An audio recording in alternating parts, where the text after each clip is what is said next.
এই রমাদানুল মুবারক দেওয়া হয়েছে আখিরাতের প্রস্তুতির জন্য, কিন্তু আমরা আখিরাতের প্রস্তুতি নয়, আমরা ঈদের প্রস্তুতি নিয়ে ব্যস্ত থাকি। নাউজুবিল্লাহ বলবেন না? রমজানের কিছুদিন আমাদের চলে যায় আপনার কাপড় পছন্দ করতে করতে, ডিজাইন পছন্দ করতে করতে, আর কিছুদিন চলে যায় সেলাই করতে, আবার এই জুতা লাগবে, এই লাগবে, সেই লাগবে। ঈদের প্রস্তুতিতে আমাদের রমজান শেষ। তো রমজানকে দেওয়া হয়েছে আখিরাতের প্রস্তুতির জন্য।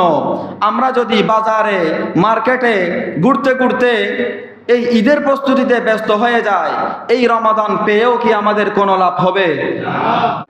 মনে রাখবেন, এই মাহে রমাদানুল মুবারক আগামী বছর আপনি পাবেন কিনা সেটার কোনো বিশ্বাস।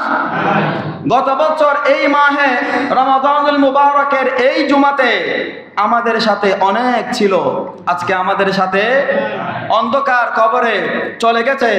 আমাদেরকেও একইভাবে আগামী বছর এই জুমা পাবো কিনা সেটার বিশ্বাস নাই। সেজন্য রমজান যে পেয়েছেন সেটাকে আমাদেরকে কাজে লাগাতে হবে। আল্লাহ পাক আমাদেরকে আমল করার তৌফিক দান করুক। সকল বলুন আমিন।